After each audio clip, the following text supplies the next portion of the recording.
Hey, I'm Hannah Cruz at the Church Musician's Assistant. This is a follow-up vlog on a previous one where I was showing you how I learn new pieces pretty quickly, and I'm on to a different piece, a piece by Bach, BWV 667, Come Holy Ghost, and this one is a little more difficult than the last one. I would say this is a medium advanced to advanced level. So I wanted to show you just brutally, honestly, what I do when I'm not able to learn all of the notes accurately in time to play it. Now that's not an ideal situation. You of course strive to learn pieces accurately with plenty of time beforehand, but you know, as church musicians, that does not always happen. So what can you do to pull a piece off when you know you don't have hours and hours to practice it? Well, on this piece I have used my process that I spoke about in the previous vlog of starting slow so that it's not overwhelming, and practicing in phrases, eliding the endings of the phrases so that you're always practicing the transitions. And there were some other tips in that video that you can check out at another time. But with this piece, I'm just going to go ahead and play through it and stop when I have something extra to add.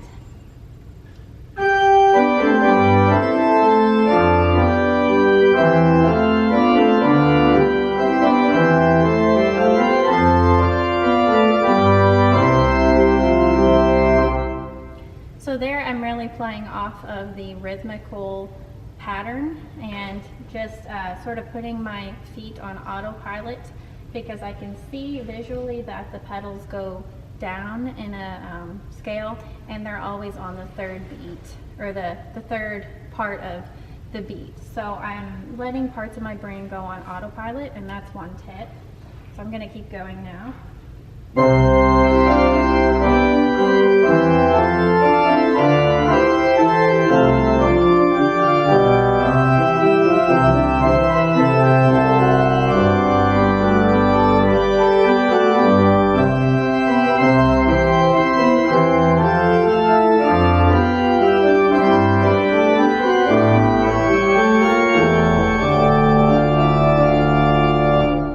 Letting yourself stretch certain parts of the phrase.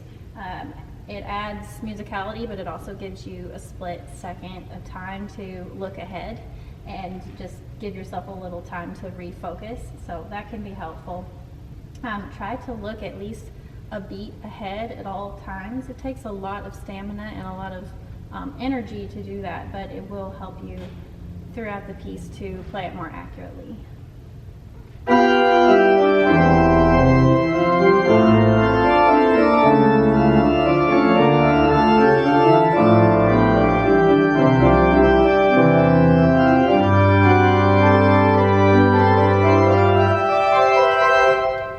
Another thing is to notice chords.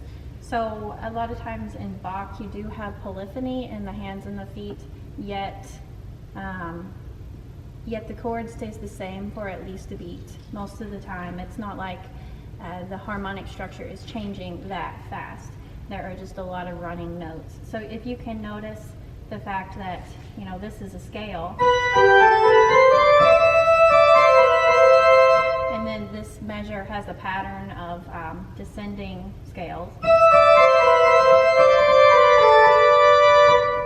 and keep noticing those patterns and noticing when chords stay the same and when they don't. Sometimes you might be able to fudge a little and play different notes within the chord, even if it's not exactly what's written, and it will still sound correct and still sound polyphonic.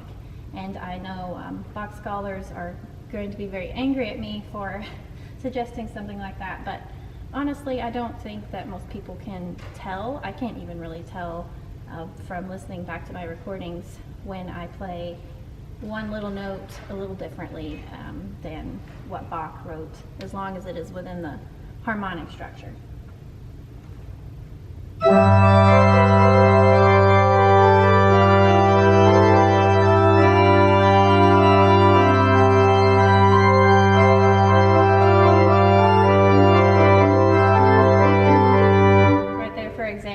pattern. The first one that occurs,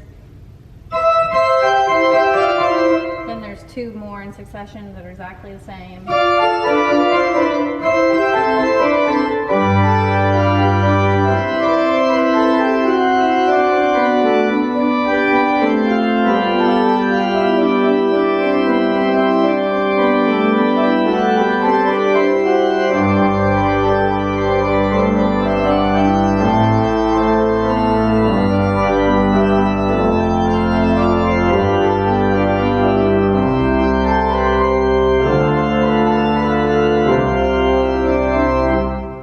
Believe it or not, I did not play all the notes there, but I got the harmonic structure across and I maintained a really steady tempo.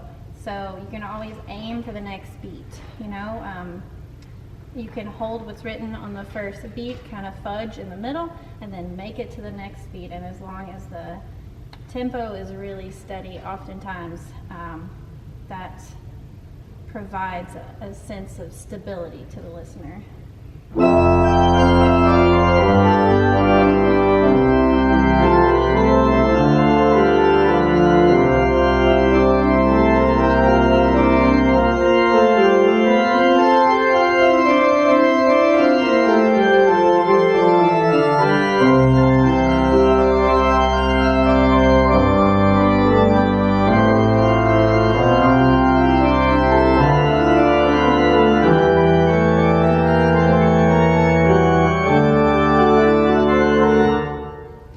Up right there.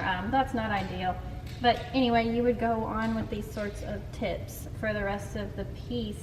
And obviously this is not an ideal scenario. You know, I'm not suggesting to not practice, but if you have to learn something quickly, then these are some tips that can help you. This is not a master class on how to play Bach. This is some tips and tricks for being a real life church musician who needs to get music done. So I hope this has been helpful. Until next time, bye.